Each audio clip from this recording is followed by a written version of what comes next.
Shalom. Shalom Alaikum. Shalom sa ating lahat mga kapatid, mga kababayan. Narito naman tayo ngayon sa ating Preaching in the Wilderness series kung saan binabasa natin ang Ebanghelyo ng Panginoon na binabasa sa lahat ng mga Katolikong simbahan.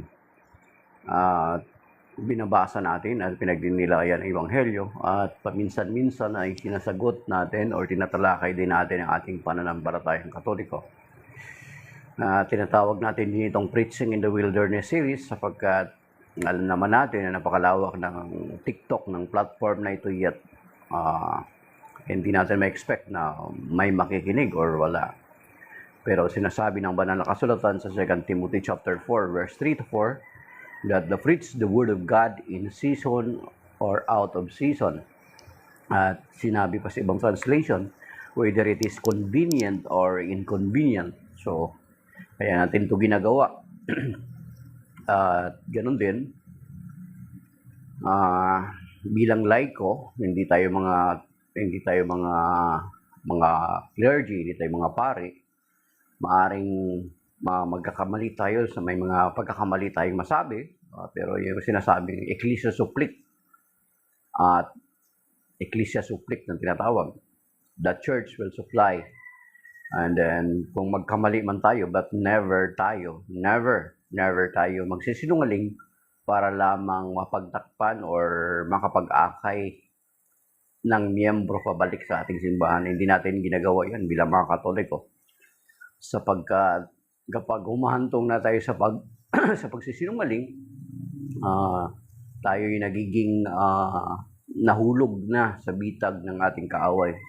Sapagkat sinasabi sa John chapter 8 verse 44 na ang inyong ama ay ang demonyo, siya ay sinungaling na simula pa at mamamatay tao. So, hindi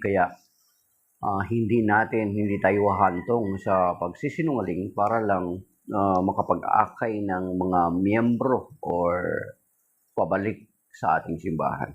So, shalom mga kapatid. And the gospel of the day is taken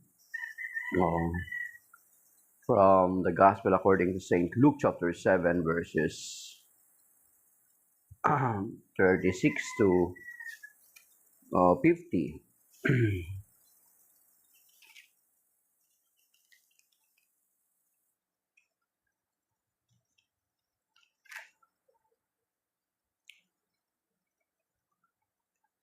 Glory to you, Lord.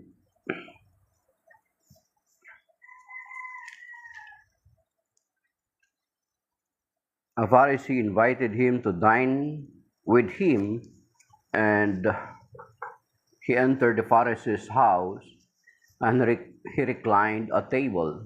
Now there was a sinful woman in the city who learned that he was at table in the house of the Pharisee. Bringing an alabaster flask of ointment, she stood behind him at his feet weeping, and began to bat his feet with her tears. Then she wiped them with her hair, kissed them, and anointed them with the ointment. When the Pharisees who had invited him saw this, he said to himself, if this man were a prophet, he would know who and what sort of woman this is who is touching him, that she is a sinner. Jesus said to him in reply, Simon, I have something to say to you. Tell me, teacher. He said, two people were in debt to a certain creditor. One owed 500 days' wages, and the other owed 50. Since they were unable to repay the debt, he forgave it for both. Which of them will love him more? Simon said in reply, the one, I suppose, who larger debt was forgiven. He said to him, you have judged rightly. Then he turned to the woman and said to Simon, do you see this woman? When I entered your house, you did not give me water for my feet, but she has bathed them with her tears and wiped them with her hair. You did not give me a kiss, but She has not ceased kissing my feet since the time I entered. You did not anoint my head with oil, but she anointed my feet with ointment. So I tell you, her many sins have been forgiven, hence she has shown great love. But the one to whom little is forgiven loves little. He said to her, your sins are forgiven. The others at table said to themselves, who is this who even forgives sins? But he said to the woman, your faith has saved you. Go in peace. The Gospel of the Lord. Praise to you, Lord Jesus Christ. Okay. So, yan ang ebanghelyo ngayon mga kapatid. Isang Pariseo na inimbitahan ang Panginoong Jesucristo sa kanyang bahay para kumain. In many instances, alam naman natin na kapag imbitahin ang Panginoon sa mga Pariseo na ito, ay alam naman natin na most of the time they are just setting a trap. Mga kapatid, kumbaga naglalagay sila ng trap para may maakusa sila sa Panginoong Jesucristo, then kapag maakusahan na nila ay maipapatay na nila ang Panginoong Jesucristo, sapagkat ang Panginoong Jesucristo ay hadlang sa kanilang mga kalikuan, mga kapatid. Makikita naman natin yan doon sa Matthew chapter 23, kung saan ay pinagwikaan ng isang matigas na pagsasalita ng Panginoong Jesucristo doon sa Matthew 23, itong mga Pariseo at mga Eskriba. So, yung purity of intentions ng pag-imbita sa kanya is not the pure intentions that they need to know more about the Lord Jesus Christ. Hindi pure ang intention na makilala ng husto ang Panginoon or makapakinig sa mga aral ng Panginoon. Most of the time, yun nga sinasabi ko, they are setting a trap para mahuli lamang ang Panginoong Jesucristo.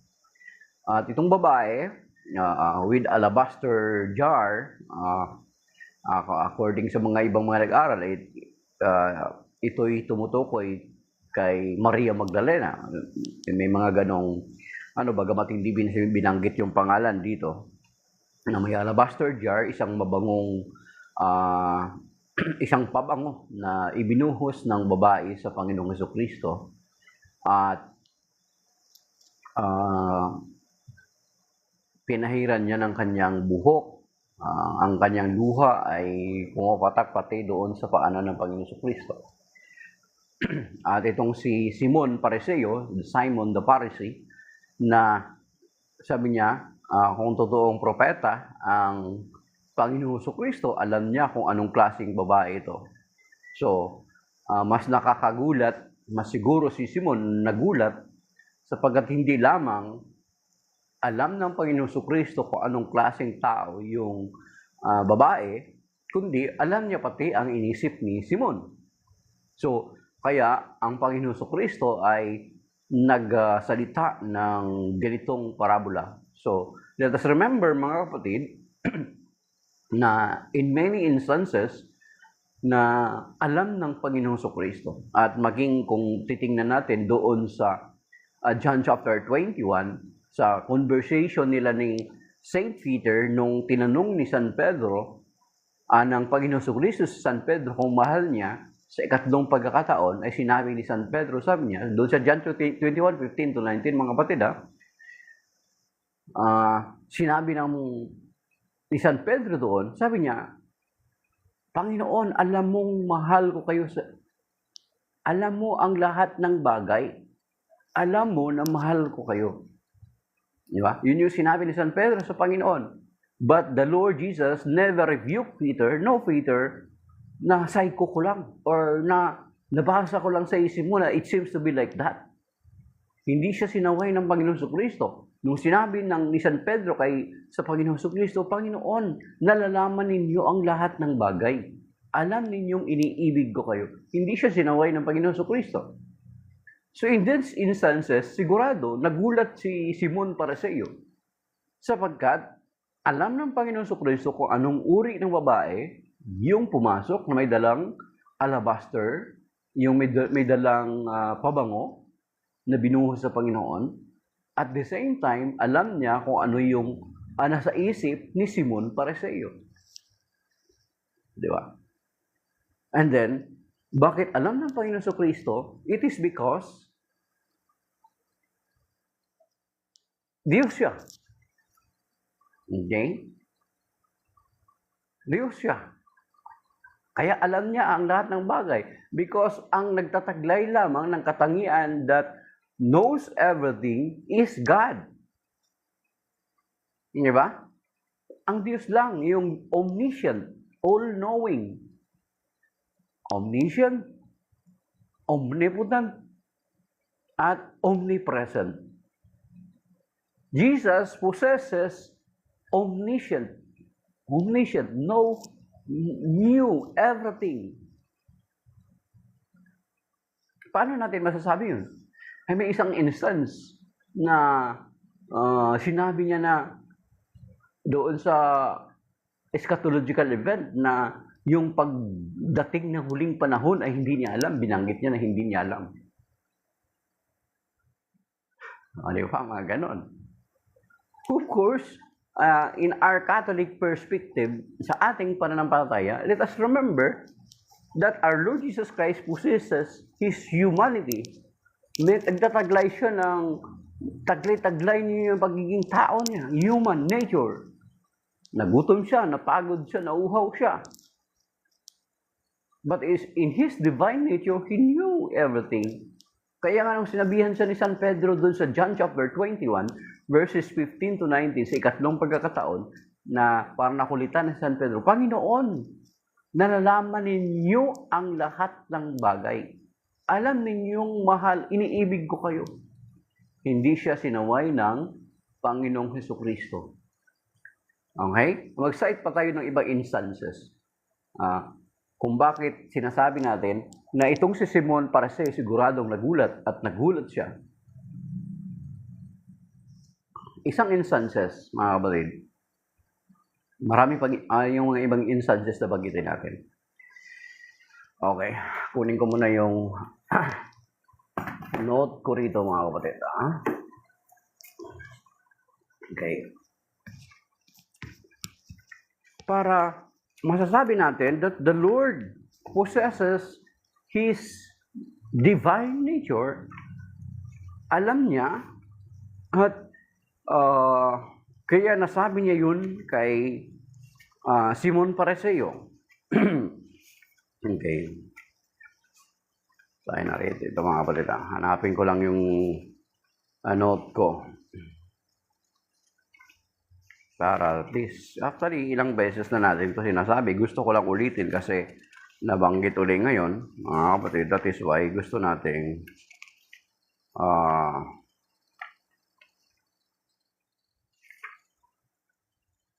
i-recall or i-banggitin ulit. Okay. Para maano natin.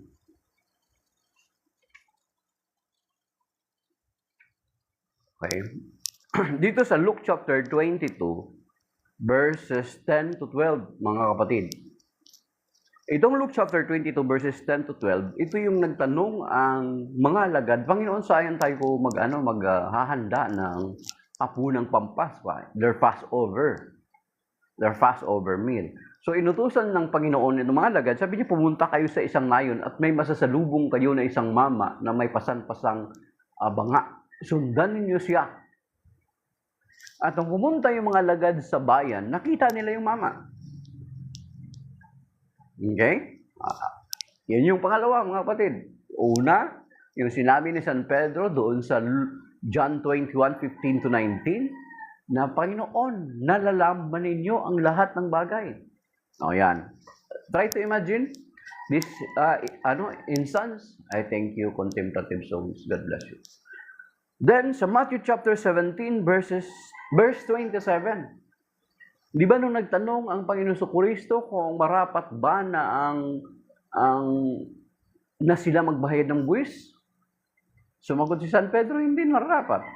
Pero sinabi ng Panginoon, pero para wala silang masabi, pumunta ka sa dagat at mamingwit ka. Yung sa Matthew 17:27, mga kapatid.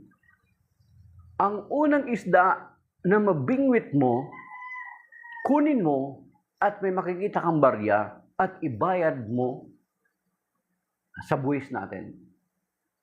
You see? At nang namingwit nga San Pedro, nakuha niya yung isda at merong barya. Ano sa palagay niyo? Nag-iwan ba ng isda ang Panginoong Jesucristo doon? Nagtali siya ng isda para pag pumunta San Pedro, pag pamamingwit siya, ay makukuha ng San Pedro. Okay, another. So Matthew chapter 21, verse 1 to 11. Inutusan ng Panginoong Jesucristo dito sa tagpo na ito, inutusan niya ang kanyang mga alagad na pumunta rin sa nayon at may makikita kayong isang donkey. Kunin ninyo. At nakita nila at meron ng donkey na nakatali na merong bisirong asno.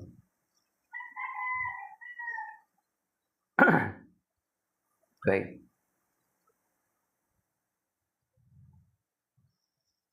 So, makikita natin that the Lord Jesus Christ knew. Hindi lamang yung kung ano, sino yung babae, pero alam niya rin kung anong inisip ni Simon para sa iyo, mga kapatid. So, andun kaagad yung sinabi ni Simon Pariseo na alam niya kung anong klaseng babae ito. Alam niya naman natin, mga kapatid, na noong panahon ng ating Panginoon Jesucristo, during those times, in their time, ay tinatawag na patriarchal ang society nila, mga kapatid. At alam natin na mga babae, it seems not welcome, di ba? Sa kanila. Sa mga ganong klaseng ano. So, parang, at the same time, yung pakikisalamuha sa makasalanan. Ayaw na mga Pariseo at mga eskriba yun. Pero kahapon na Ebanghelyo, makikita natin na binanggit din doon kahapon ng Panginoon. Mag-atras lang tayo dito ng konti. Dito sa Luke chapter 7. Na pinagbintangan nila si Juan, isang maging ang Panginoong Jesucristo. Di ba? Ibalikan niyo yung gospel kahapon. So, pinagbintangan ng Panginoong Jesucristo. Kumo, nakikisalamuha sa makasalanan, they are thinking that the Lord Jesus Christ is also committing a sin. Dito sa profile ko, meron akong meron ako diyang nakapost na ang Panginoon Jesucristo ate with sinners not to conform to the sins of those people, but to reach out this kind of people, mga kapatid. Yan. So tayo din, inaanyayahan din tayo ng Panginoon to reach out people na sa tingin natin ay mga makasalanan. But not, pero hindi natin dapat sila exclude. Kasi paano natin sila ma-reach out? Paano natin sila mabahagi na ng Word of God kung parang ipinapakita natin sila kanila na banal kami, kayo makasalanan. Hindi ganun. Of course, sa mga taong katulad dito, to reach them out, hindi pwede na para ganun ipamukha mo sa kanila. You have to show them compassion katulad ng ginagawa ng Panginoon Jesucristo. Kasi kung ipakita mo sa kanila, especially ipagpalagay natin sa pamilya natin, sa mag-anak natin. Halimbawa, ikaw yung unang nakakilala sa Panginoon, sa pamilya mo. Kapag ipalagay mo na banal na banal ka na at parang halos hindi ka na makikisalamuha sa kanila, then how can you share the gospel to them? Paano nila? Do you think tatanggapin nila yung pangaral mo? Na hindi ka muna mag-establish ng relationship with them? Hindi, mga kapatid. You need to establish with them. Of course, pwede kang makisama sa kanila. But it doesn't mean na makikisama ka sa kanila, mga kapatid. Iba yun. Because sinasabi ng 1 Corinthians chapter 15 verse 33, yung babala ni San Pablo, sabi niya, mag-ingat kayo sapagkat ang masamang kasama ay nakakasira ng mabuting pamumuhay. Pero sa ating pakikisama sa mga taong sa tingin natin mga masasama ay hindi para makisama. Pero ang purpose natin is to reach out them para maipabot natin sila sa pag-ibig ng Diyos. Maipabot natin sa kanila na they need to repent, they need to return to the Lord. Yun yung purpose natin, hindi para tayo makisama sa kanila. Hindi natin sila pwede exclude. Hindi natin pwede parang ihiwala yung sarili natin. Kasi kung hindi mo establish yung relationship mo to them, hindi mo sila makakay, mga kapatid. That is, in my own experience, at ito rin yung ipinapakita ng Panginoon Kristo, mga kapatid. Tayo ng mga mananampalataya, alam nyo ba na tayo ng mga mananampalataya, doon sa Matthew chapter 5 verses 13 to 16, taglay-taglay natin ang katangian ng ilaw at asin. Ang ilaw, mga kapatid, never siya matatalo ng kadiliman. Never siya matatalo ng kadiliman. Kaya kung sa tingin natin, na pupunta tayo doon sa mga taong walang pananampalataya, dapat nangingibabaw yung liwanag natin. Hindi yung liwanag natin na tatakpan ng kadiliman. Okay? John chapter 1 verse 5, di ba? The light na hindi na pagtagumpayan ng kadiliman, yung sinasabi sa John chapter 1 verse 5. At the same time, isa pa, na ang taglay-taglay din natin yung katangian. Tayo sabi ng Panginoon, Matthew chapter 5 verse 14, you are the salt of the earth. Pag sinabing salt, mga kapatid, alam nyo ba na hindi rin tayo ang asin? Laging nangingibago ang lasa ng asin sa ibang mga compound, sa ibang mga halimbawa, sa asukal. Ilagay mo sa asukal. Ilagay mo siya sa iba pang mga mangingibaw-baw yung lasa ng asin. Ibig sabihin, ganun din dapat tayo mga Kristiyano. Dapat mangingibabaw yung ang ilaw natin at yung pagiging asin natin sa pakikisalamuha natin sa mga taong malayo pa sa Panginoon, mga kapatid. Hindi natin pwede ihiwalay yung ating mga sarili sa kanila. Let us go to them, reach out to them. Di ba? Kuminsan nga kapag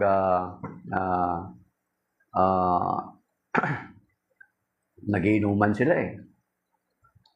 you can take a shot and then talk to them.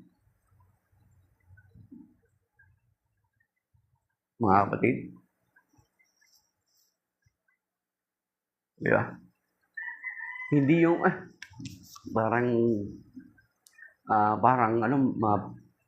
ipapakita mo sa kanila na banal ka tapos sila makasalanan. Kung gagawin mo yan, never mo sila makakay, mga kapatid. Pero kung i-establish mo muna yung relationship mo to them, makikisalamuha ka sa kanila, makikisama sa kanila, pero of course, hindi ka makikisama. Pag ibinahagi mo na sa kanila yung Word of God, makikinig sila sa iyo, mga kapatid. So, shalom, that is by now, mga kapatid. Late na tayo nag-broadcast. So, maraming salamat sa mga kapwa natin Katoliko, sa mga nag-flood likes dyan. 517 likes. Nag-flood likes, yung Contemplative Soul, Gilarel, at sa iba pa nating mga kapwa Katoliko. Yung ibang hindi man nag-tap ng screen yet, andyan sila para suportahan tayo at pakinggan tayo. Shalom sa ating lahat. May God bless us and keep us safe and sound sa araw nito. Iligtas naman tayo ng Panginoon sa mga disgrasya, sa mga sakuna, sa mabigat mga pagsubok at sa mga malulubang karamdaman at sa mga bagay beyond our control. That is by now, mga kapatid. May God bless us and keep us safe and sound sa araw nito. Amen. Signing off, my dear brothers and sisters.